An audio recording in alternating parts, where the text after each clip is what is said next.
Greetings, future fossils. This is Michael Garfield welcoming you to another episode of the podcast that explores our place in time.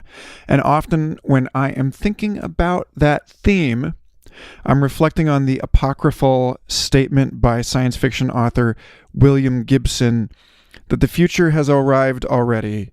It is just unevenly distributed. Well, this is an episode all about distributed futures. A panel discussion that I moderated for Arcosanti's second annual Convergence event on the topic of decentralization. And in a way, we are performing an unevenly distributed future simply by having this conversation, because our various notions of decentralization as panelists, as well as audience members in this conversation, varied widely. And as is unfortunately so often the case in this show, as well as in the wider conversation of our metamorphic age, future literacy is also very, very unevenly distributed and also not even linear, very different visions of the future that all of us are often looking into. So we have a fun one ahead, goes all over the place, featuring Emaline Friedman, who's on the Holochain team. We had Art Brock of Holochain on earlier this summer. I think it was episode 81. And then we have Sarah Johnstone of the NuMundo project, which I know has come up on this show before, possibly in Sophia Rockland or Tibet Sprague's episodes. I believe that's 56 and 17 respectively. I met both of them through the remarkable village building international project that NuMundo is. And then also Jacob Devaney of Unify, and also a contributor to the magnificent website Uplift Connect. And Jacob seems quite committed to the blockchain version of a decentralized future, as you will observe. And then also my friend Raven, aka Mitch Mignano, who was on this show once already with Connor Habib discussing Rudolf Steiner and the occult sciences.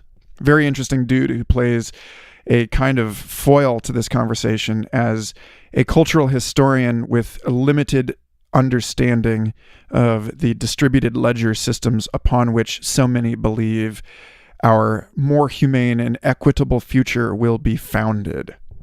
Really, this conversation is so broad and so information dense that I don't really feel the need to append it with some florid rant about decentralization. But I just want to say that in the last month and a half that I have been working in my new position as social media for the Santa Fe Institute, that I have been thinking quite a bit about resilience and robustness and why things decentralize in the first place, or perhaps, as was evident in last week's episode with Zachary Stein, why things adapt to polycentrism in the first place. It's not the total collapse of a center, it's the redistribution of the burden of adaptation to multiple regulatory networks. It's the specialization of the individuals as they are woven and subsumed into a new transcendent superorganismal individuality. As Pierre Teilhard de Chardin said, hypercollectivization leads to hyperspecialization. And I think nowhere is this more obvious than in festival culture and in the sphere of entrepreneurial innovation, both of which are represented in this discussion, where it undeniably pays to explore the margins and stay freaky, which is ironic, of course, because here I am reporting one of the last pre-show intros from Austin, Texas, in which the culture of innovative weirdness has sown the seeds of its own demise, but a story for another time. Thanks all so much for listening. Everyone who has been sharing the show with your friends, reviewing it on iTunes or wherever you can leave a 5-star rating. These are hugely helpful acts. I greatly appreciate them. And everyone who has been donating to this show, I want to let you know I have some extra special goodies coming up. It is not too late to sign up as a patron for this show at patreon.com/Michael Garfield. And I am on the cusp of loading a significant number of patrons-only episodes all at once for the holidays, as well as a curated excerpt highlight reel of some of my favorite sound bites from this show, feature-length collection of brilliant applause and laughter-inducing rants. And also I have several new pages of the psychedelic coloring book coming soon. So if you're not already subscribed to this show, then please consider it. There's a ton of free stuff up there as well, even if you're broke. And a huge thanks to everyone in the Future Fossils Facebook group, where the conversations are just getting better and better every day. And I am deeply honored to be the moderator and facilitator for such an amazing group of people. If you are, for whatever reason, starved for intelligent conversation, look no further, or, start there. It's a great place and a wonderful scene. And I'm just so delighted to see it take on a life of its own. And that's really all for now. Everyone, thanks so much for listening and enjoy this episode. And I will see you again next week.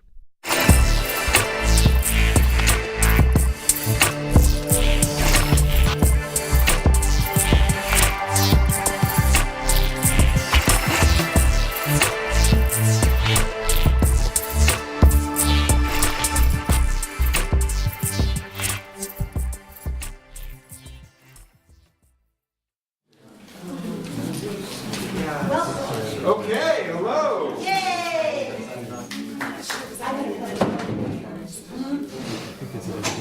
All right, wiggle your toes if you can hear me. Yes. Yes. My hope is to remind you that you're an entire nervous system and not a head on a stick. I'm always wiggling my toes to remind myself I'm not a neural lollipop, which is sort of part of.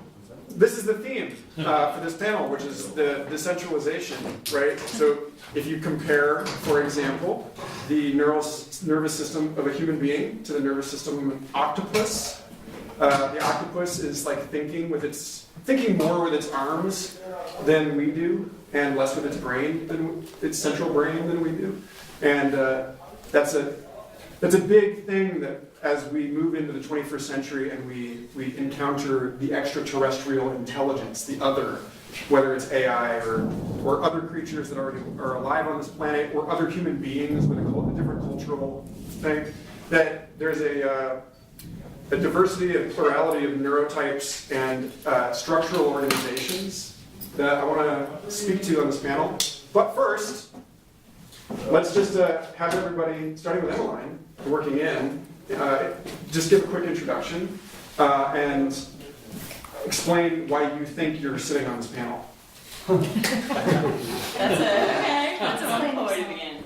Why do I think I'm sitting on this panel versus why I really am? No, I'm on this panel because I have spent the last year and a half working with a technology group developing Holochain, which is not another cryptocurrency, but a competitive sort of architecture to the blockchain itself.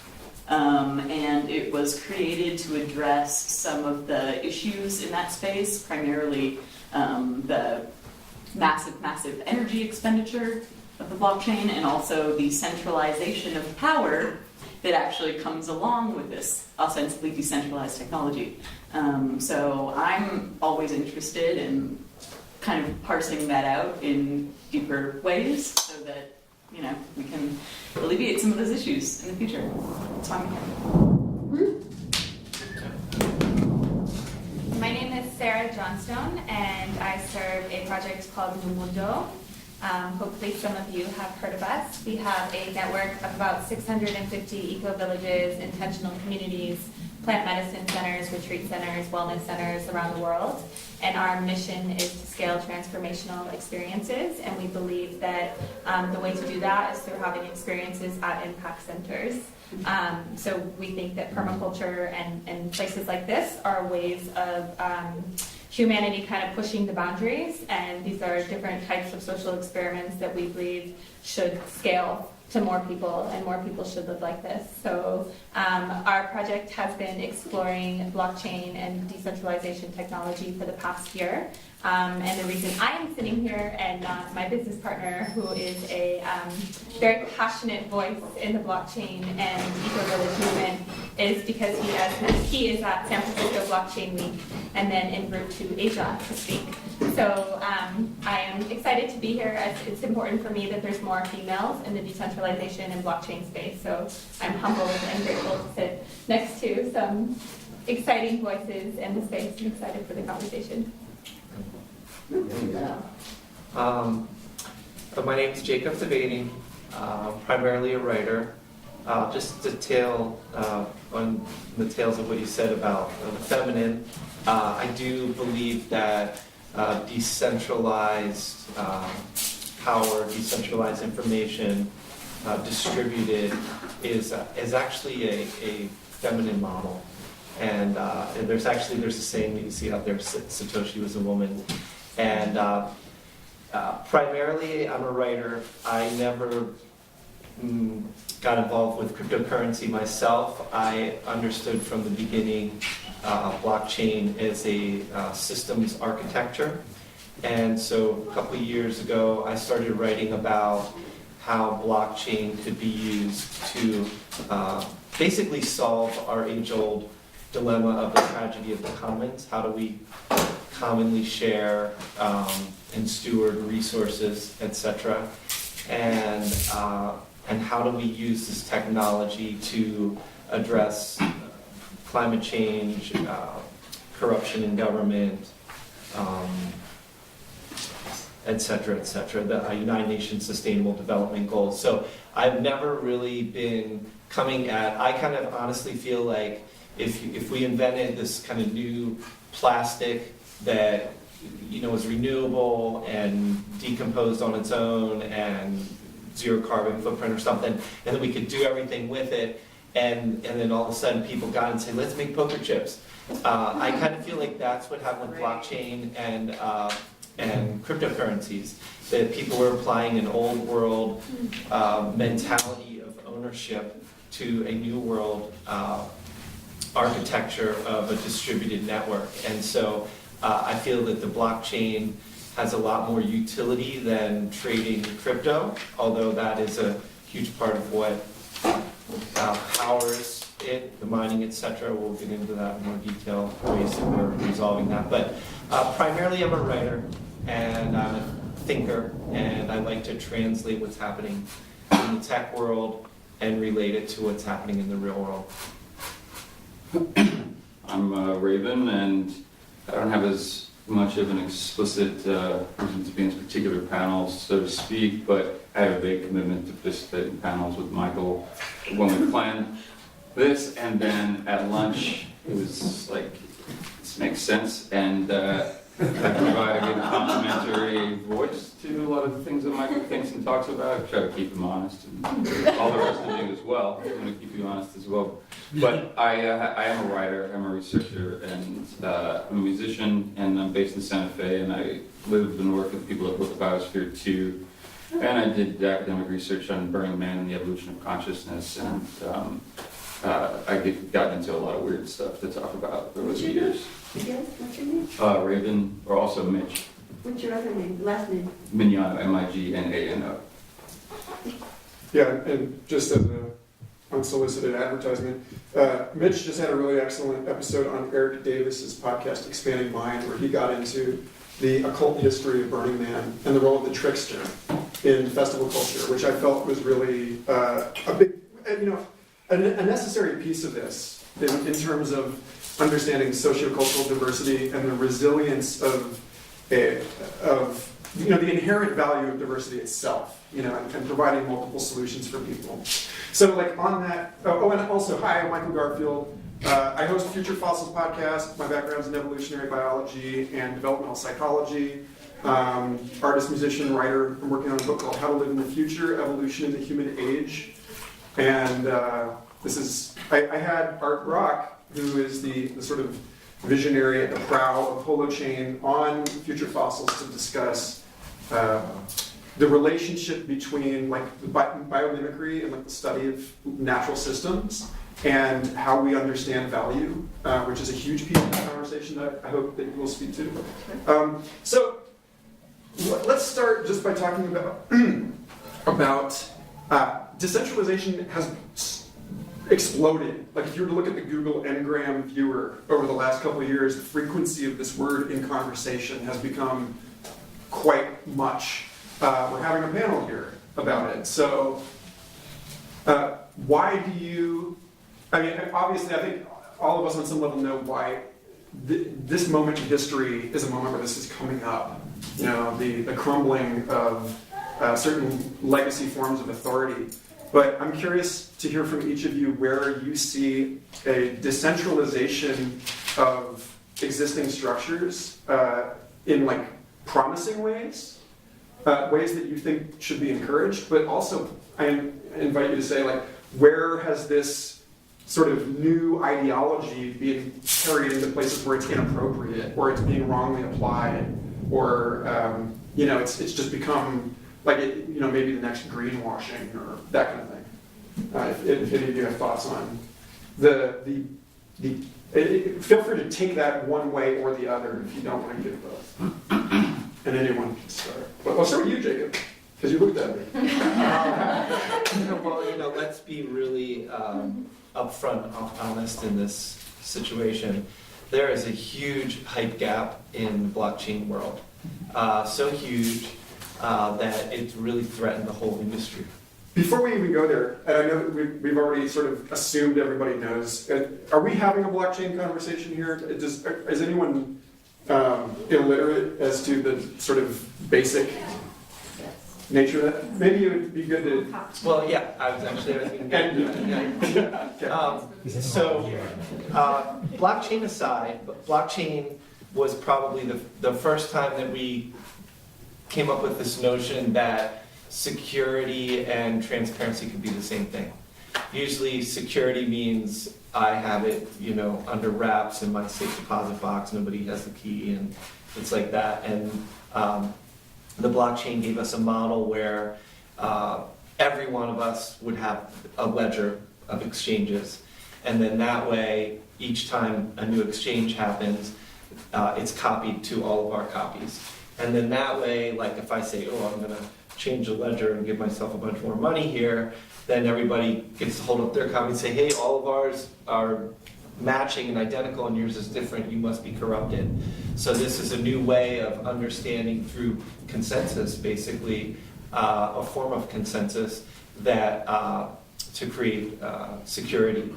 So on that note, there was so much excitement around blockchain and this idea of decentralized, consensus-driven networks. And a real simple metaphor for it would be, because I think a lot of people, once you can actually start to think the difference of centralized and decentralized, I see a lot of the issues that we have centralized power is centralized information, all that, is kind of like there's a human nature issue that occurs in that.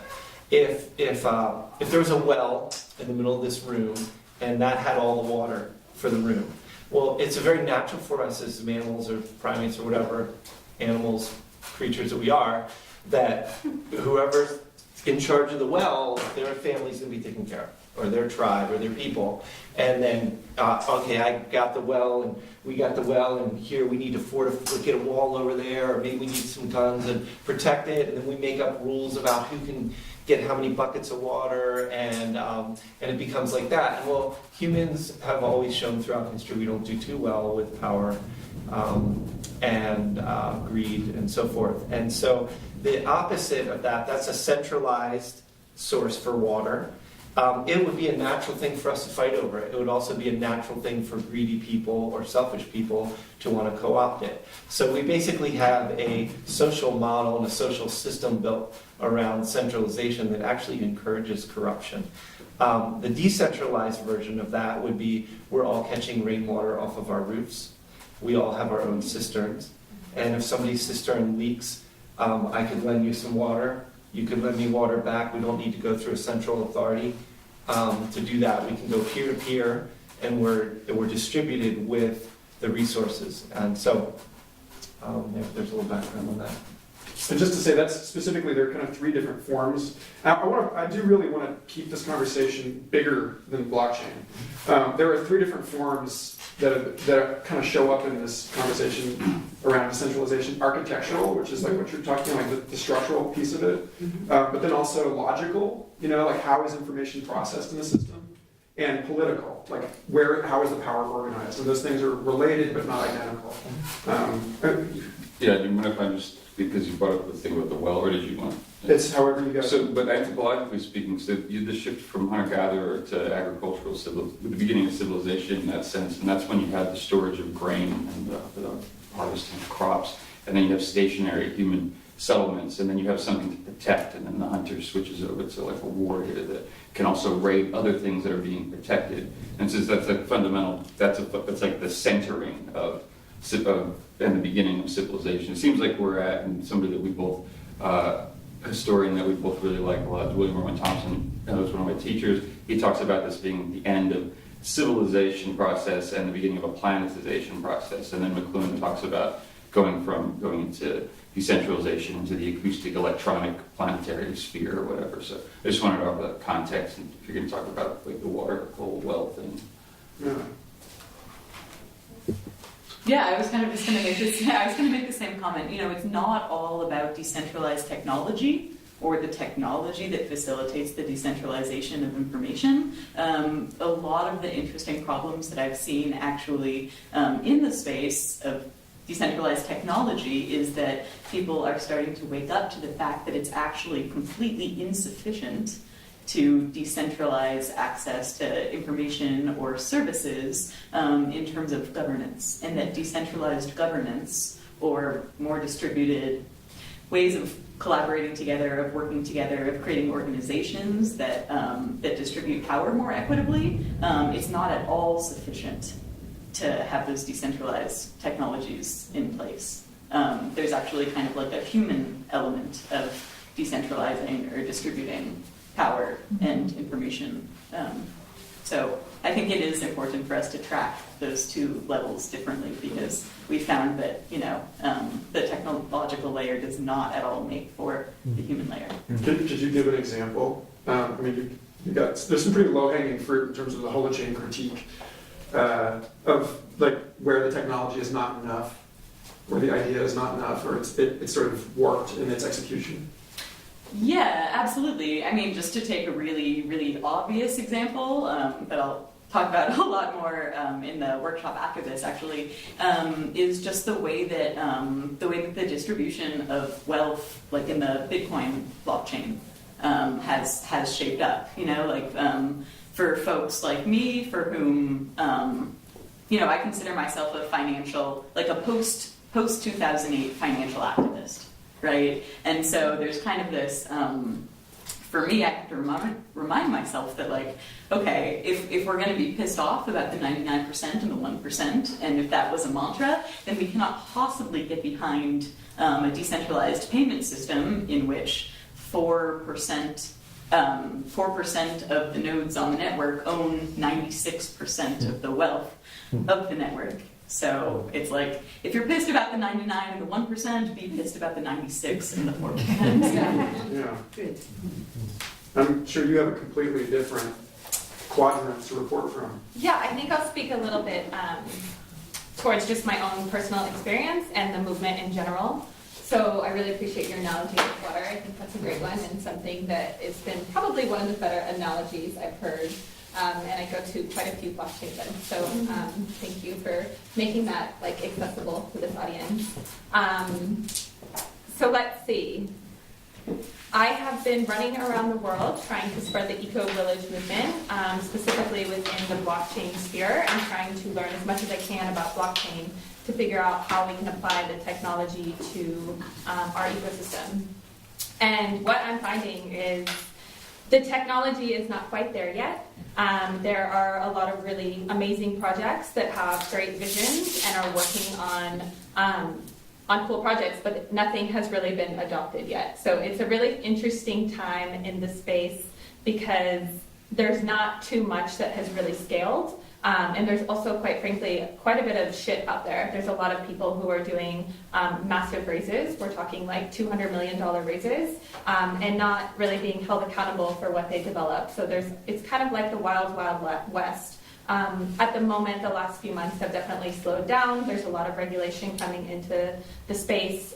So you can definitely feel that everything is down at the moment. So all the traders, the morale in the space is definitely down. But my own experience from decentralization, for me, it's about the movement of like the core principles of decentralization. So I'll just give a practical example about my lifestyle. I have now started to say, people are like, where are you from? And I say I'm decentralized because I am. I'm on the road and I have multiple home bases, and that's becoming more and more of a thing in the millennial movement. Another trend I'd love to speak to, and speaking with my millennial hat on, is It is kind of It's a beautiful hat. Thanks. So a trend I'm seeing, which is really interesting with the millennials, is I think that ownership is dying. I think millennials don't really care so much about ownership, and what we want is we want access to communities and we want access to cool stuff. So for me, that's what the decentralization movement is about too. Like, I'm not looking for ownership. I think that having a home base like Arcosanti in the States and Tamara in Portugal, this is way more interesting for me to be part of communities with aligned values. So for me, that's kind of what decentralization is about. Is there anything else you want me to get at? I like also, the conversation. This is the human, that your guys are the human blockchain. You have decentralized permaculture communities, intentional communities all over, and that, I think that does kind of speak to what you were saying about a technology layer, but also a human layer of decentralization. Our team is also decentralized, which is really fun and challenging. We're a team of like 10 to 15 people, and we're all over the world, and that makes for a lot of challenges, but it's also really cool too. Like, I have my tribe of decentralized folks who care so much about eco-village living and permaculture and festival world. So something in this, the emergence of the eco-village movement, as well as, I'm going to shout out to my buddy Johnny Thomas here, who's a resilience engineer who I got to know through teaching a philosophy of crypto and decentralization webinar over the spring. And something that came up in a lot of our conversations was that this seems to be an evolutionary adaptation to scaling problems of civilization. And that, it becomes, the sun never sets on the British Empire, and America pretends it's not an empire, but has all of this, hard and soft power colonialism going on.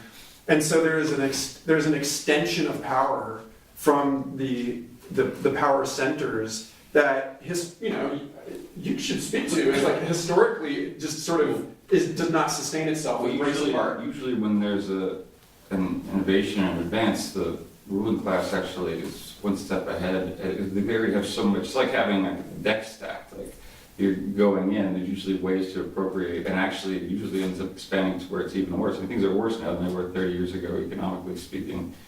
And then with industrialization, things got like way worse. And a lot of things shift too. Like I was listening to this BBC podcast about the history of work, and I was talking about reading reading this Roman guide to how to keep your slaves, and he's like, it's weird because we think of slavery like this, but actually you're reading it, it sounds a little bit like a corporate manual for having a happy team, you know, like, because they wanted the most efficiency out of them or whatever. Then you start to see that serf comes, like the word serf comes from slave, and then it's like, then you get into the rise of modernism after the medieval period, and then there's another appropriation by what was the aristocracy into the economic sphere. You do have a rise of a middle class, but it's so complicated. Right now I'm reading a book by this guy, Jonathan Ramey, called Politics of Divination, where he makes the argument that this neoliberal free market ideology is really exhausted itself, and is also super camouflage of the same basic control system, which is that now we think that these economists they're like the oracles, and like this person understands these market forces and understands chance. And I also was a professional gambler too, so I find this particular thing really interesting. I made a living at that for a few years, and he's making the argument that, like in ancient Rome, that was the thing, was to be able to participate in these kind of divinatory procedures. But it's also divinatory in a way, like sacred rituals, like regarding birth and death. But just divination in the sense of like working with what some people call nature as like as like a cosmic other that you can't control. You have to have some way of interfacing with that. What goes beyond your ability to, was beyond the human. And he's saying that actually hasn't really changed, but the narrative has changed. So the authority and the power structure is in how the narrative is written. And when people think that the free market works the way that most people think that it works, and they don't, but they're still rewarding successful people and punishing failure in this shameful way that is completely has nothing to do with probability or statistics. And anyway, it's pretty complicated, but it's an interesting idea, and it just emphasizes for me the initial point that whenever there's one of these innovations and advances in technology and efficiency, there's generally a way that the ruling class that can be argued to go all the way back to the beginnings of civilization itself appropriates it and finds another way to move what the center is. You could decentralize this, and then that power could be centralized in a totally different way. That it's invisible to us now, but becomes visible when we're in the next phase, when we're including things again. Again, to your point, the centralization of the wealth generated by Bitcoin mining. These people are like standing on the well. Yeah, essentially, I mean, there's not, what resonated with me most of what you said was that, it's like when the deck is stacked a particular way, like you're not, I think it would be naive of us to assume that what is going on in the blockchain world is anything other than just like a very typical power struggle between those who have it and those who are trying to get in, and that's, most blockchain cryptocurrency works through this sort of, it usually has a first mover, like a heavy first mover benefit. And really it involves kind of re-engineering like your entire fundraising, and also your entire, like the way that your blockchain works, like the sort of proof that's used in order to alleviate that first mover advantage. And then, of course, there needs to be some other, neither can we kid ourselves about the fact that there needs to be yet a different form of incentive, or people need to be moved to create these systems for reasons other than, creating something new, as be able to really get in and have a stake in something in the ground floor, right, in order to receive a return on investment, or whatever it is. So that sort of, it comes to the question of how can we make, if we can't make civilization this way, how can we make human planetary culture not a pyramid scheme? That's well, going on what you're saying about scaling is, I think that's the root of it really there. It comes down to, it's scaling trust, and it has to do with sovereignty. When we live in a small village, you know that like, Mary will always give me milk and butter, and on a cold winter day when I'm making cookies and I run out, or Frank will always come over and help us trim the trees, when the branches are going to fall on the roof, or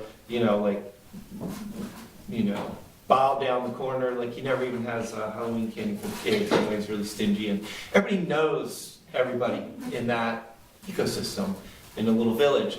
But because we're like rabbits and we've flourished and populations have grown, we had to have a way to, because community is held together and based on trust, period. That's the end of it. All exchanges are based on trust. And that's what holds a city together, that's what holds trust networks, that's what it is. So we had to figure out a way to establish trust in the larger populations where maybe we don't know each other, but we need to have an exchange, or even now with the internet, it's people across the world that you don't even see, you're just typing. And so the way that we solve that, and again, it comes down to some aspects of the root of common law, which is by establishing third-party verification for trust. So the bank will verify that this piece of paper that has a 1 on it is worth $1. And you can't talk directly to God, you have to go through the preacher, and and the government is going to hold this set of laws in place to make it so that commerce can happen between us without us actually really knowing each other and trusting each other. And what the blockchain did, and blockchain and beyond, but particularly the blockchain, revelation of the blockchain. And we could call it distributed ledgers. in Distributed general. ledger technology, DLT or whatever, is it's kind of like a trust machine. And what it does is it allows an immutable record to be kept in a non-centralized place, which has the ability to restore trust for exchanges globally. And the thing that's lovely about it is that this notion of the third-party verification of trust also became another incentive in our society. So if it's like, you want to give some eggs and sugar to her to make cookies, and then I step in and get in between and say, well, we need to make sure that egg is fresh, and I'm protecting you, and then somebody else comes in and say, hey, well, Jacob's got a great gig over there. He's like the gatekeeper. I'm going to be a gatekeeper, and hey, yeah, we'll get in there. Next thing you know, when two people want to make an exchange, there's 10 gatekeepers in between. There's an arbitrage on the system, and everybody's getting their cut. And people can't just go directly to what they want or need. They're having to go through all these things, and each one of those gatekeepers has a tax. And so that's another thing that distributed ledger technology does, is it allows trust to be established without third-party verification systems, and allows individuals to interact on a peer-to-peer basis. So this is not in any critical way, actually. I'm just naive about how has that become trust? Like if, and I think when I studied evolutionary psychology, there was this thing about reciprocal altruism, where it's like, this is kind of like game theory thing, where you start out and you basically, the RAND's program, where the best thing is to trust until this other bad thing happens. And once a bad thing happens, there's reputation, we have gossip in the community, all that. But trust to me is like a moral thing between one being and another, and if there's a third party, then it's like the in God we trust, which is an abstraction of, we're going to back it up, buddy, don't worry about it, like you're talking about. Exactly. I agree with all that, but I just literally don't yet understand how does the distributed ledger, you're using the word trust pretty loosely associated with this distributed ledger thing. What is that exactly in terms of like this human moral, like reciprocal altruistic disposition that we already have? Like, how does that work? Is it something bad happens and then you don't trust that person, or? No, yeah, it's more, so what I understand, and I also have degrees and graduate degrees in psychology, and that's very much my background. And for me, there is a world of difference between the sort of like deeply visceral and humanistic, images and concepts that I get when I think about trust, and what is involved in this trust machine. And yet, it still is fulfilling that reciprocal function. And I think that's what's really important, is that there be, for a trust machine, you need some sort of programmed reciprocity. To me, reciprocity and community, right? You can't have one without the other. And so the way that it works is that it's a trust machine because essentially what is being reciprocated when there is a transaction, like reciprocated between the community, is sort of some node, some other agent in the network, sort of vying for an opportunity to get to act as the clearinghouse of that transaction. So the activity, the responsibility, and the authority of that intermediary is distributed. That's what's distributed. Okay. Everyone So you gets, don't- yeah, yeah, so everybody it's like has a to lottery. switch. Who's going to act as the Okay. third party at this moment? So if that's constantly shifting across the Then larger you, community, then you don't have to elect a new asshole every 4 years. Exactly. Exactly. How do you know the, how do you know the third party is? Like, it's just somebody you don't know, and then how do you know that's It's the person essentially, that? it's essentially a process of peer review. I mean, this is how we construct knowledge in the scientific realm as well. And I think that this is an interesting piece to get into the decentralization of informational authorities. Because ultimately that's, when you're looking at a network like this, a distributed ledger, you're talking about preventing people from being able to censor that network, to edit it. And there's something going on right now, which I think speaks to the wild westness of our situation, which is that as we learn more and more through our increasing hyperconnectivity, the ability of these legacy institutions to continue to sort of perform their authority is under extraordinary interrogation. Like, the pedophile church scandals, is just like one tiny example of how we're getting to this point, which is very similar to Martin Luther nailing the 99 objections of the Catholic Church. But what happened after that was this mess where everyone was saying, oh, I have a direct line to God. No, I have a direct line to God. Like when the tree falls in the forest and everyone's scrambling for that light.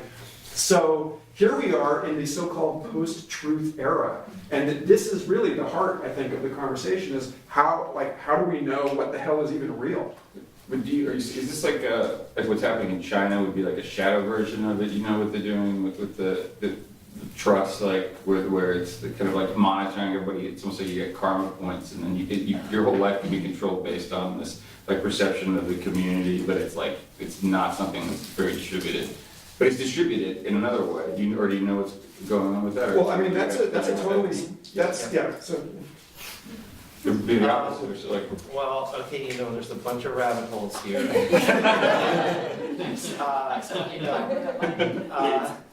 Well, I mean, on that Yeah, where do Maybe you, a rabbit hole that's going to help us in our lives and our organizing, rather than, yeah, I don't need to understand all of the ins and outs of what's happening in the international community. I want to know how to apply this stuff in my organizing work. That's the rabbit hole I'd love to see it again. But I'll what kind of organizing do you do, just out of curiosity? I do anti-racism organizing with white people. I organize intentional communities and train them. I do stuff around class. I do lots of different kinds of organizing. So principle level, but practical would be super helpful for me. Sarah, do you want to speak to that? Because I feel like you have an understanding of different organizational architectures and like how that, Yeah, it's a hot topic right now. We have a lot of friends whose projects are working on the governance piece and decision making, and I think that we're still letting that play out. Like I have yet to see. I mean, the goal is to be decentralized, right? Mm-hmm. And that everyone performs and creates value, and those who don't are not contributing or they're eliminated out of the organization, right? But I think we're still seeing this stuff. It's got a long way to go. Even though we talk about all this decentralization, if you look at all the projects, most of them are centralized projects with centralized teams, with the goal of potentially being open source or at some point, being more decentralized, but it's still like a centralized team and for controlling things. And I think we see that even in our communities movement, right? So in terms of how you can apply this technology to organizing, that's a difficult question, I think. Yeah. Were you finished? Yeah, I was just gonna say, there's a lot of really interesting projects out there, and I think we're still at the forefront of seeing what's actually going to work. And my hope is that 6 months from now, that there's actual tools that we can start playing with, like our movement of the communities and eco-villages can start to use these tools and figure out if they work or not work. But then we enter a whole nother challenge, which is like getting our, off-grid people who are not already tech savvy or, maybe interested in technology, to trying to get them to even use our tools. So, yeah. So I can make these crazy faces when the right thing to say pops into my mind. But really, so Sarah's precisely right in saying that these technologies really are nothing yet. Like, not in the sense of like, oh, hopefully, we'll have developed things in a little bit, but literally anything that you would want to use the internet for, or any tools that you would want to use to coordinate groups, or to plan, or to share resources, any of that you want to do, it's possible to do with this decentralized technology. So then it's like, wait a second, if these tools already exist, like, why get into this whole new realm of activity? And for me, the common thread of why I think groups, particularly very socially conscious groups, would want to be sort of pioneers in this space is because of the divestment from the companies, like the global monopolies that act as our communicational clearinghouses as it stands. I'm in connection with a lot of groups in Atlanta that do some more radical organizing, and outside of issues of privacy and surveillance, which are huge and important, there's also the fact that if you're doing like if you're connecting intentional communities, say, or if there's some interest in information stewarding among autonomous groups, you certainly don't want that information to sort of be doubly gifted between whoever's information it is and Google, for example, or Amazon, right? I mean, it's a very real fact that, like, when you're storing your information, or when your information is like passing through the servers of these large companies, that ultimately have a big hand in executing a lot of like social engineering from above sort of programs, it's a really important thing to do is divest from reliance on these companies, because there truly are ways, decentralized tech is all about saying, there are ways of communicating and coordinating that don't need to be involved with these really problematic, like, bigger tech company middlemen. And also, it's mentally, there's the human layer and the technology layer. This decentralized technology idea, and especially where it comes to blockchain, is they're collaboration tools. Ultimately, that's what it is. And we're coming out of a period of competition and learning, we're needing to socially, culturally learn to collaborate. So one example of something that I've helped work on a project with is if you're in an organization, you need to fundraise. Okay, so of course there's lots of different ways people fundraise. One of the big issues with fundraising is that and back to reciprocity, I'm an organization that does this or that, and I want your money, or I want everybody to chip in $5, and it's like a crowdsourced thing. So one of the responsibilities that comes in on that for me is I have to report back to the people that funded me and show my impact, like what I've done. And donors, whether that's individuals with lots of money or crowdfunded or whatever, they want to know that they're not getting ripped off. They want to know that that they're actually making impact with the money that they donate. So, and a lot of times, organizations are strapped with all the administration and the accountants and everything to report back to. It's like, okay, we got our money to do our project, and now we need to hire accountants and other people and everything to report back to the people who gave us money.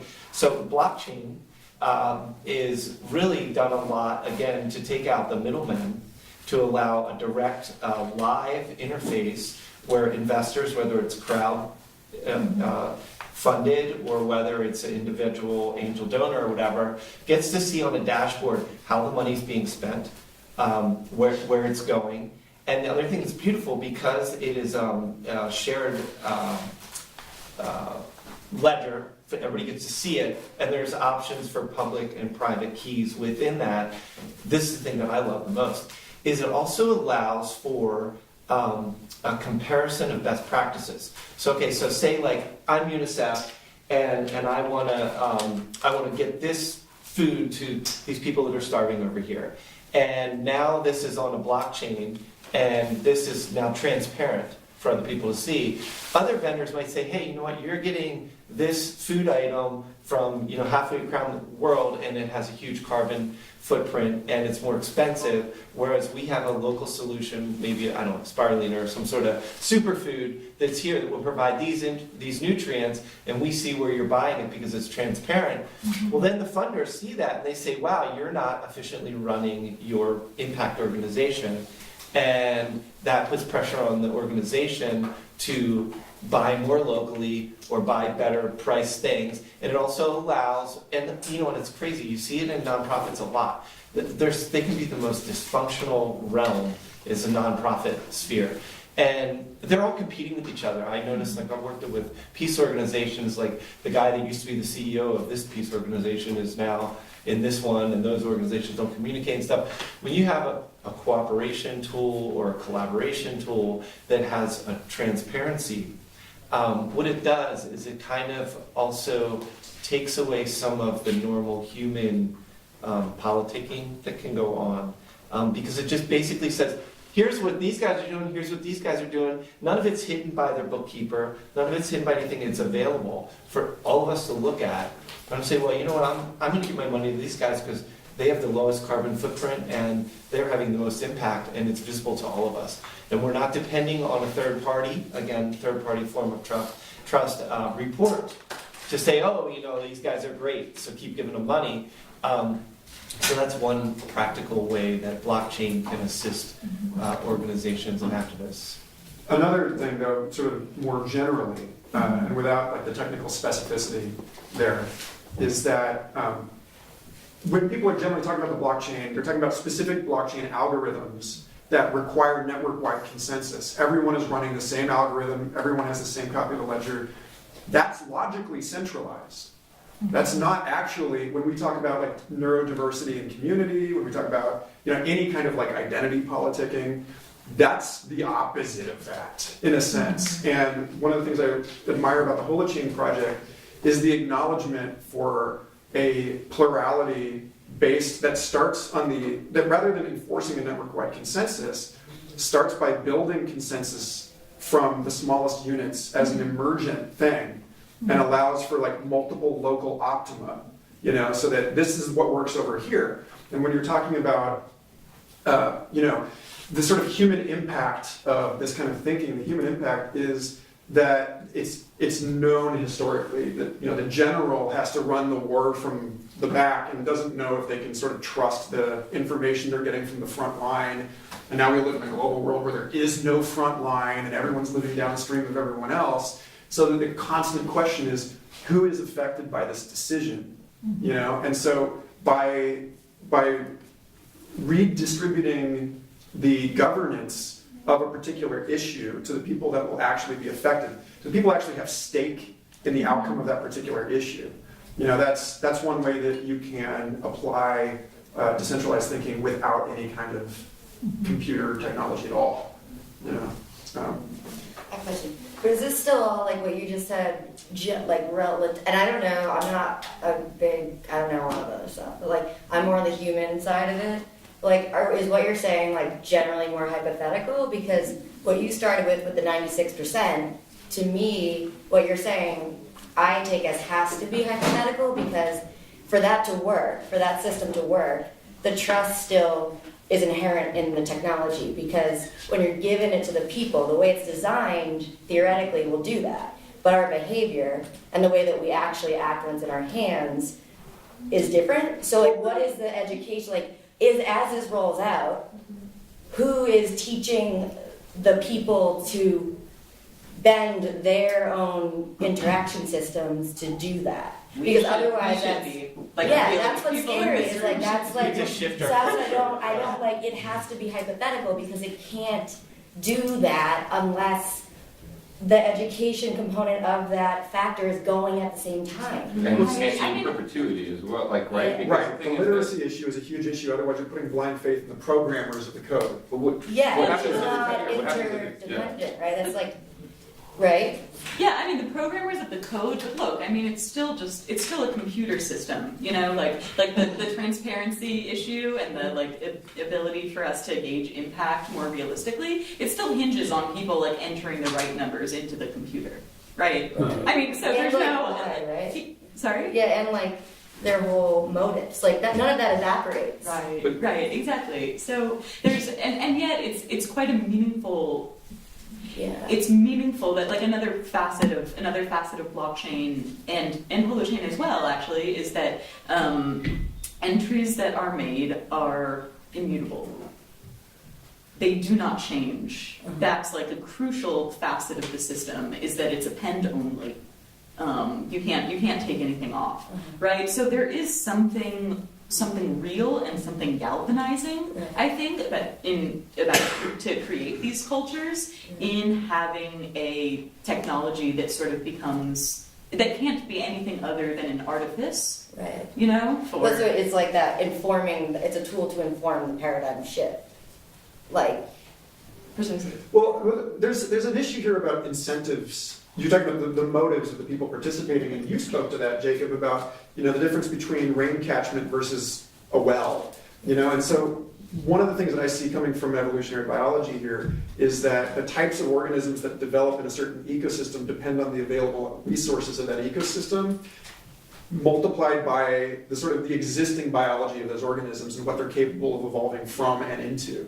So what we're talking about is an incentive landscape, and that part of that is a diversification, a re-evaluation of what we actually consider valuable and what is motivating us to act in the first place. Yeah. What The how did you say technology that? is shaping Incentive the what? culture.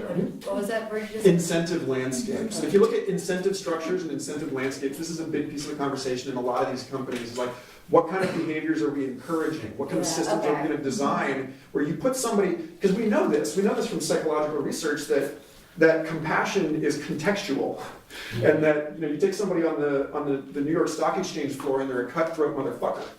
They come home to their wife and kids and not so much, maybe still so much because they're spending all their time on the floor. But that that you can sort of create systems where people are encouraged to collaborate and systems where people are encouraged to compete violently against one another, and we can design better systems that encourage altruism from sociopaths, just because it's serving them too.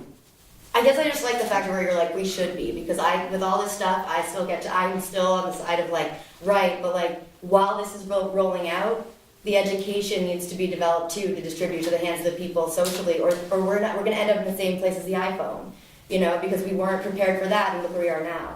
And so like, that's when I love it. I have nothing against it, I totally am there, but like, I am just like, yeah, but like, we can't keep putting stuff in our hands if like, we're not doing that part at the same time. And I get like, and that takes a long time. That's a slower process so I just get like, The technology is already shaping our culture unbelievably. And we need to not necessarily think of the technology as something separate from us. We dreamt this stuff.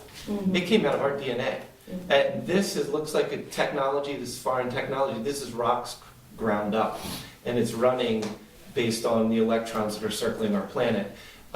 There's a reciprocal relationship between us and our technology. And our technology always shapes our culture. It might not happen just like that. But what you're saying is absolutely right. That's why we're having this conversation. We have to learn to think like a hive mind. We need to learn to shift from competitive to cooperative or collaborative. And so that's happening. But it's not an either or. This is goes out in all directions. It's a multidimensional thing that's happening, and it's like chicken or egg thing. But we can already think like, just look how much we think differently just from having the internet. I mean, what was that? Not 10, 11 years ago that we got YouTube, or not even 10 years ago that we got cameras on our phone. The amount of data that we're creating is just like exponent. We created more data in the last year than humanity has ever created in the history of humanity. So, that's what I think is happening right now. That's the conversation, and it's not a direct line. It's going Okay. this in all directions at once. Yeah, I mean, the technology may be sort of just symptomatic of Yeah, a psyche. I get it. Yeah. Yeah, which is, my question relates to that. So I'm a cooperative culture trainer. That's like what I do primarily. And so my question, like keying off of what you just said, that like, you know, systems evolve based on the resources that are available to them. So I want to know, like, where are the working class and poor people, and where are the people of color in this movement who are like helping to shape this, so that we're not just, so that this isn't just being shaped from perspectives that are going to perpetuate racism and classism. Like, is that work happening? Like, are you all talking Yeah, to each other well, about yeah. that? And like, where are Yes. those folks Yes, in this? absolutely Okay, it great. is. So I would like to Absolutely. know about that. Well, I mean, you have to have a little bit of an understanding for the ecosystem to say, particularly on the blockchain. The blockchain was a distributed network of nodes. The mining was not. And the mining is what fuels the blockchain. And so we had a decentralized Bitcore with blockchain 1, then we have blockchain 2, and blockchain 3 just launched. The blockchain 3 now includes a distributed mining model. So when you have the gatekeepers to who gets to verify the transactions is a gatekeeper, then you're in a well situation again, even if you know the Bitcore itself was distributed. So now there are conscious people that are part of this movement. There's scam artists as well, just people are people. But there are people that have put the thought into recognizing that, for example, if we could do mining in a distributed way, like on an FPGA chip, it could be on a cell phone that's like my iPhone 4 that I had 3 years ago that now somebody in Africa has or whatever like that, they can now participate in this. There's more people with cell phones than homes in India. So this is allowing a different kind of access, and people are thinking of this, and there's a lot of, in my opinion, there's a lot of scam artists, of course, but there are a lot of very conscious people in this movement that are thinking of what you're presenting. Scam artists look like, is like the hacker miner thing. I hear about like Russian hacker. No, it's more like the large venture raises without product kind of shit. Oh, yeah. I want to flip this though. 'Cause is that a question? I do have a question. Okay, let's hear it. I'm kind of expanding on Ren's first question. Could you give some concrete examples of the way that distributed ledger technology helps us manage or steward the commons in general? Like Awesome, because I wanted to talk about enclosure and unenclosure, Exactly, and maybe you brought up the enclosed carrier earlier without actually mentioning that. This issue of the clearinghouses and the pipelines and other people's infrastructure through which we communicate. So that's like, Yeah, so you're talking like data commons? not even data commons, but the work with Johnstone Organics, or just understanding like resource commons in general, how just to bring it to a concrete level of how we're managing the things we hold in common to survive. How does this technology help us do that? Absolutely. So a lot of the way, I guess part of, and this gets to what you were saying about distributed mining or decentralized mining, the push to include more and more people in technologies like this actually kind of doubles as like a really deep look into where there is unused capacity.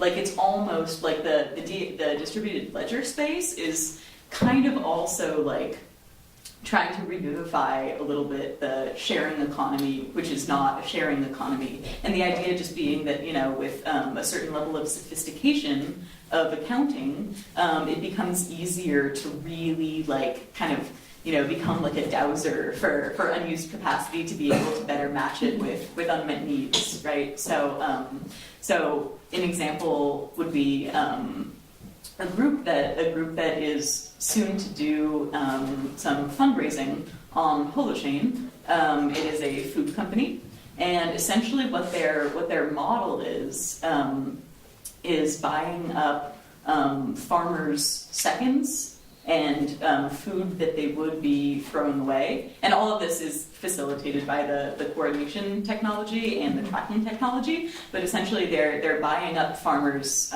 what would be food waste and using gentle drying centers to retain like 94% of the nutrients and also the color and the flavor of food over many years. So creating shelf-stable organic food,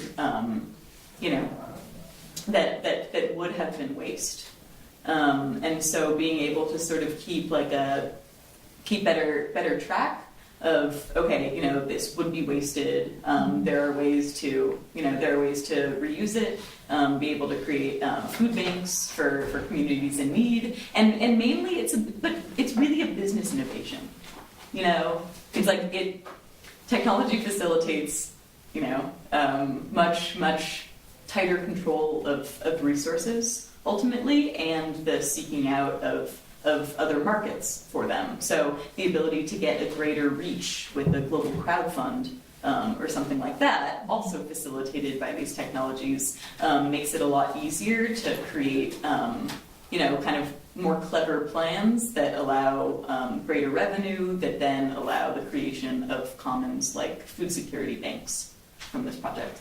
Also, another concrete example to pin on that I think will touch everybody here who's been on Facebook since 2004, or like I have, and spent my entire adult life basically building someone else's pyramid and his robot nanny and all that bullshit, is that I was never paid a dime for my value contributions to any social media platform in which I have ever participated until like the last year that I started participating in distributed ledger-based platforms where the data ownership is returned to the agents participating in that system. So all of the money that you're making off of this ad revenue model is money that I should be making because it's my data. And I think looking back on this in 50 years, we'll look at this as sort of the resolution of a humanitarian crisis. That a big piece of the 2008 financial issue is that our entire generation, to the degree that we were led into believing our participation in social media was necessary for our position in the market, or our professional existence, it meant that much of our energy every day that our parents got paid for, we were not getting paid for. And when you get into the barrier of entry to participate in the finer things of human existence, art, culture, etc., well, those things have all taken a nosedive over the last 10 years because nobody has money to buy art, but they can look at it on Instagram while they're vomiting their personal data into the machine. So that's not cool. And we can absolutely create systems where every single participant with a zero barrier to entry, as long as you have a phone, again, no house, whatever, as long as you can access and you can participate, you're going to get paid, And so I think that's, and also, you can feed back into that system and inform collaborative decision making.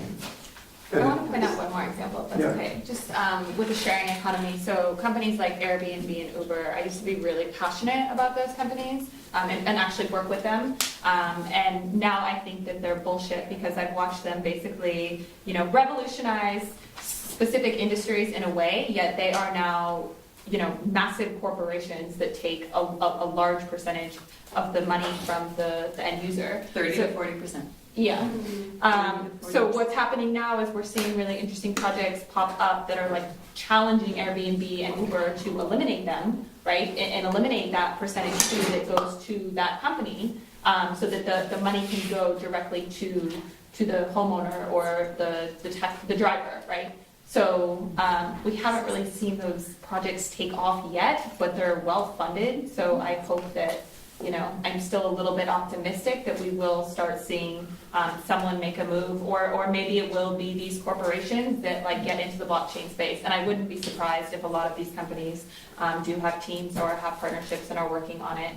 How they'll use the technology, I'm not sure, but yeah. No, there's a Airbnb in Portugal and Arcade City, which is an alternative ride share in New York City. Yeah. There's a few. Yeah, so they're out there, and the idea just being, and this is why it's kind of not a lot more exciting than Better Business, because it's you have people at no very, very little marginal cost, hosting, hosting the infrastructure of the software. Mm-hmm. So there's really nothing to say that a company is doing, except for sort of providing that that general security that you can expect to come from a middleman. But it's like you take that out and suddenly it becomes really, really clear to see that you only need, to take 1% out of the interaction in order to be able to pay a software developer to maintain the application or whatever it is, or even a little bit more for, like legal fees and things like that. But ultimately, like that's a huge, talk about the working class. I mean, yeah, it's just a huge, like that could be the difference between, like $10, $15 an hour sort of. And what's going to drive this too is, again, and we have another shift we're in the process of, which is moving from an extractive economy to a regenerative economy. And so, like for example, there's a couple out there, and I'm actually working on another social media platform, which basically say, what's the value of Facebook? Why do we go there? Oh, I get to see my sister's baby pictures, or my friend that's a vegan chef, their great vegan dessert, or my other friend that's a writer wrote a cool article about something I'm interested in. And so it's like the value of that community, Facebook or whatever those platforms are, is created by the people who put their stuff up there. That's what draws us all there. So now a social media network that actually uses tokenization to value all the contributions of everybody in that network. Now all of a sudden you say to people that are on Facebook, hey, how'd you like to have a social media page where whatever you contribute to that community goes back to you, and at the same time where you have more control of your data in that arrangement, and where you get to control what comes down your feed based on your affinity groups or your interests and so forth. Well, right there, that's a market-driven shift in consciousness. All of a sudden, everybody goes, wait a second, we're getting ripped off over here.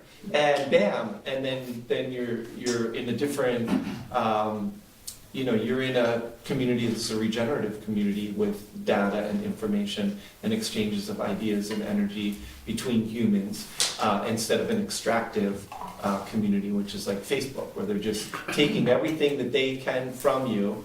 We're all feeding into getting everybody there, which is their value, but then it's going into Mark Zuckerberg's pocket. Right. And so we will see these changes happen because, again, it comes back to this best practices thing.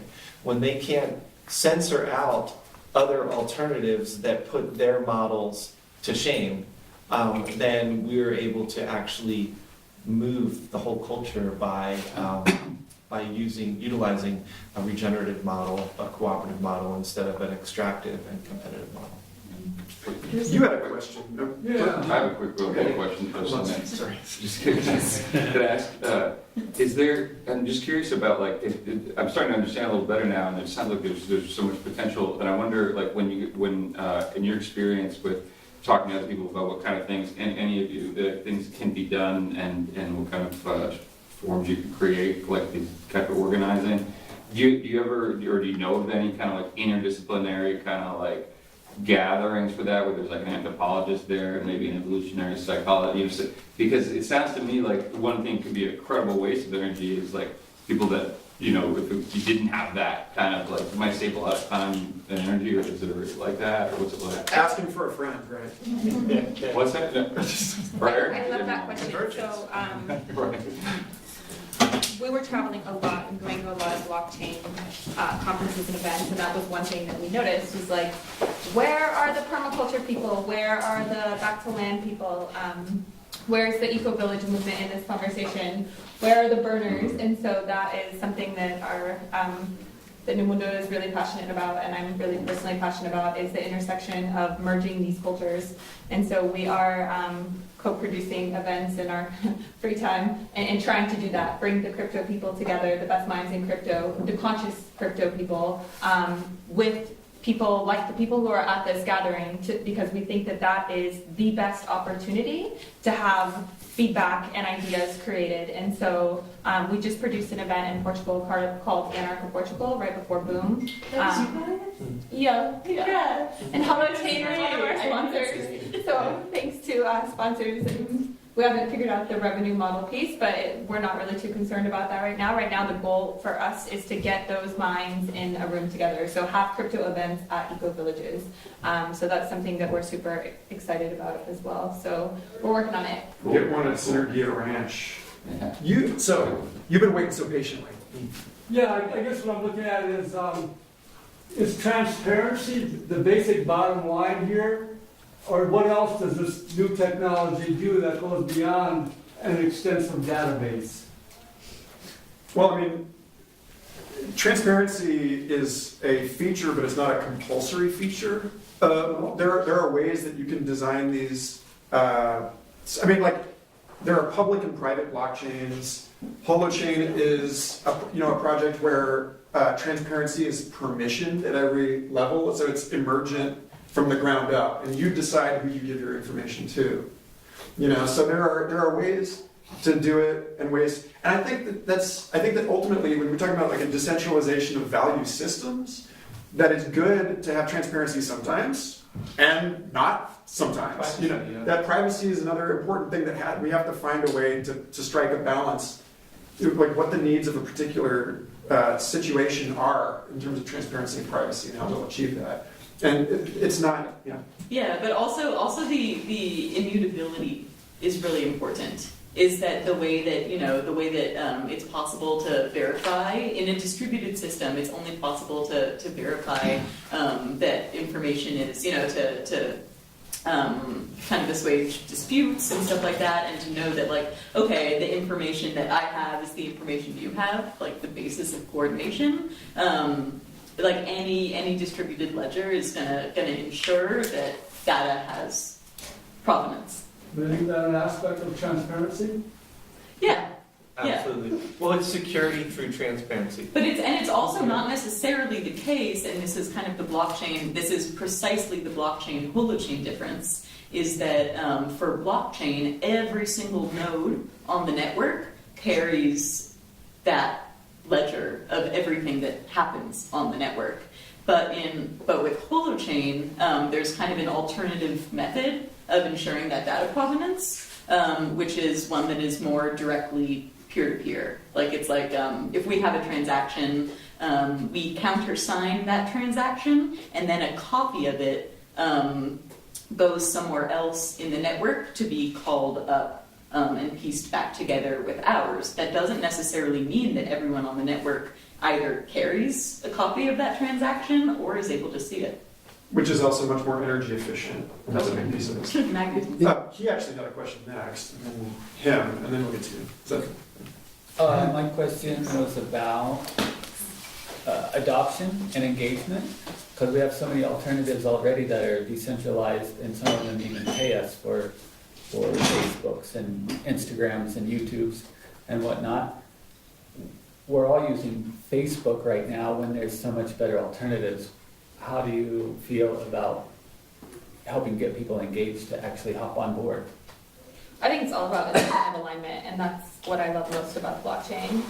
So for me, just a practical example in my day-to-day life. So I incentivize my tenants to pay me in crypto because I am such a believer in, while crypto is way down, I am such a believer of like the principle of the technology and the technology in general, that I want everyone I know in my life to be involved, like through the waves, and not to sit on the sidelines, and to be involved. So I incentivize my tenants and give them a discount on their rent if they will pay in crypto. And that's a way for me to introduce the technology, like we talked about, the education hurdle, right? To get people to download a wallet. And my business partner, David Casey, who should be sitting here, he has done a fantastic job of putting together like a one-pager cheat sheet that we often like hand out to our friends and anybody who's interested in the space. And it's like, hey, follow these simple steps to download a wallet, and here's the exchanges you should use. So I think it's incentive alignment. Also, like with our platform, we're in the midst of introducing crypto payments onto our platform, and our incentive for doing that is right now, if we have an impact center in Guatemala who has a yoga retreat and they want to get their payment, it takes like a week. Like, it's really, really not ideal with Stripe and the current payment processing system. So the original reason we became interested in crypto was the technology for more frictionless payment systems for our communities and eco-villages. So if people start to use crypto, our impact centers and people coming to our platform start paying in crypto, it's an immediate payout and it's less fees. So it's a great incentive. There's also, you don't really have to try too hard to convince rats to abandon the sinking ship. And I think that, like, as Facebook becomes more and more of a dumpster fire, people are going to start automatically looking for the alternatives. It's so toxic. Yeah. Do you have any names of the alternatives? Just like, Well- are there examples of some of these alternate Steemit, social- STEM, is a blockchain-based social network. Tribe with a Y is a newer one based on a later iteration of that same sort of idea set. Scuttlebutt is great. Oh, gosh. Oh, yeah. The other thing I just want to say is I think it's really cool how many people are have shown up. So those of you who don't know about blockchain or have never sat in a blockchain conversation, I really appreciate you showing up today to take time to learn about it, so that you're not sitting on the sidelines while all the hype is going, and at least doing your best to educate yourself. And I would encourage you to continue to do so, because it's the learning curve is massively steep, and even for us, it moves so quickly, and it's hard to keep up with all the technology and the pace of the movement. But I would encourage you to continue to stay in the conversation and educate yourself, and encourage the people to participate in the conversation as well. Recommended place for, I'm sorry. Okay, just really quick on that. Is your cheat sheet you mentioned publicly available? No, but I would be happy to send it out. Cool. Yeah. So we'll actually, this is all being recorded, and when it's released as an episode of Future Fossils, we could include a link in the show notes, maybe. Awesome. I would Yeah. love to support Future Fossils. Yeah. I'd like to take a stab at responding to the commons question. So, our civilization is kind of exponentially increasing the amount of privatization and less non-owned stuff, and including Uber, which is trying to share. So the question is, can we exponentially increase the amount of commons, the non-owned stuff? And I think there is a way using distributed ledger to do this. Because if you start creating a currency, you're actually printing money, and you can tax it or whatever. And so you can use that money, because you're not in control of it, to buy housing, to create housing commons, food commons, whatever. So you could buy land that then you allow access to people at cheap rent or even free or whatever, and food too in that way. And so it's a way to allow the money to funnel into creating commons. And so we think of it that way. There is, I think, a potential to increase the amount to move us back to non-ownership.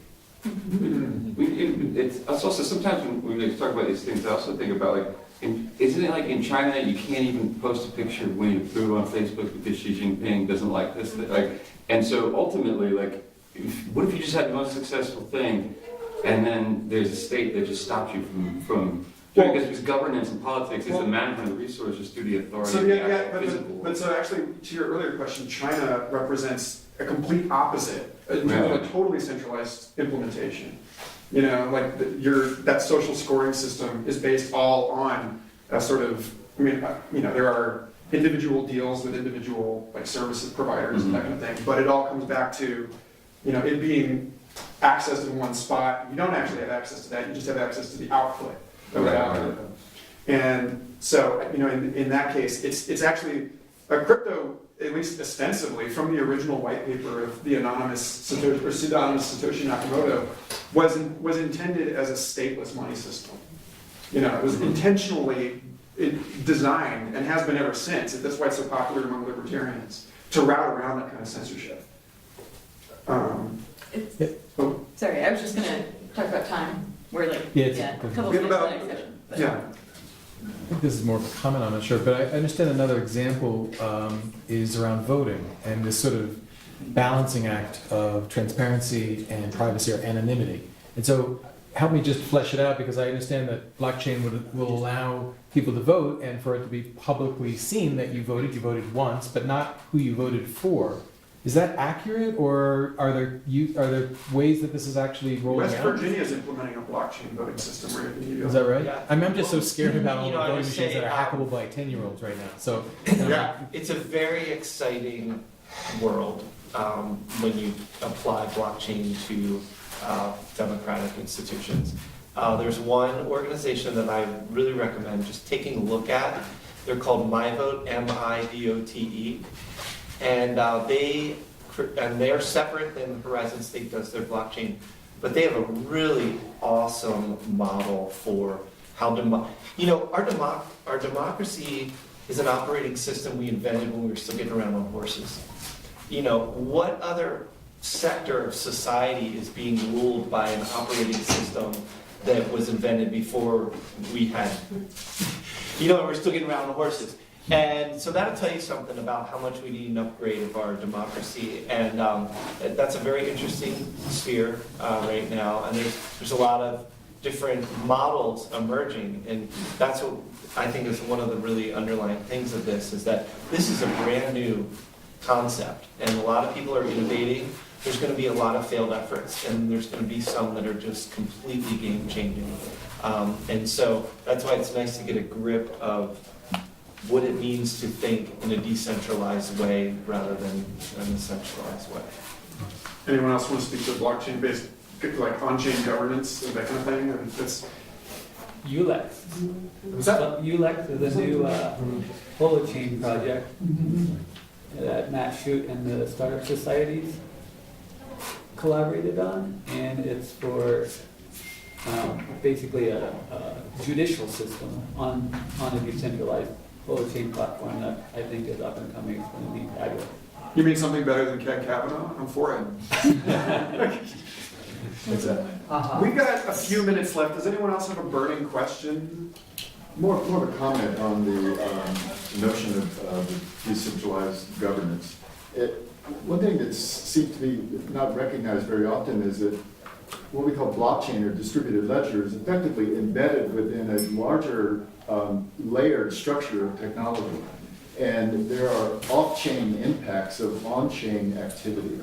So there are very good examples of where you may have a very strong architecture that is deployed in a particular region where a government entity or another controlling source could effectively interject through these other layers of the network. So it's not totally a pure system. Right. And anyway, that kind of gets lost in the noise. So. Well, there was, to that point, you and I have spoken a lot about Dan Larimer, the inventor of Steemit and BitShares and EOS, talks about the limits of crypto-economic governance, because you can't guarantee that this network, which exists inside a larger network, is not subject to some sort of deep state or people with incentives outside of that network that are greater than whatever the incentives are inside. I know that you've got to prepare you got to get ready for your conference. This feels totally arbitrary, but I'm due at 3:30 in the solar room to kind of carry on this conversation with a workshop on making equitable cryptocurrencies a reality.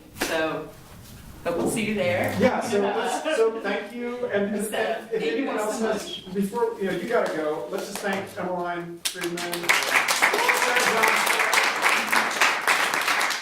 Sarah Johnstone, Jacob Devaney, Raven, Mitch, Mignano, Michael Garfield. If you want to hear this again, it'll be on Future Fossils podcast. Those of us who can stick around will, to continue this conversation. And thank you for being here. Thank you.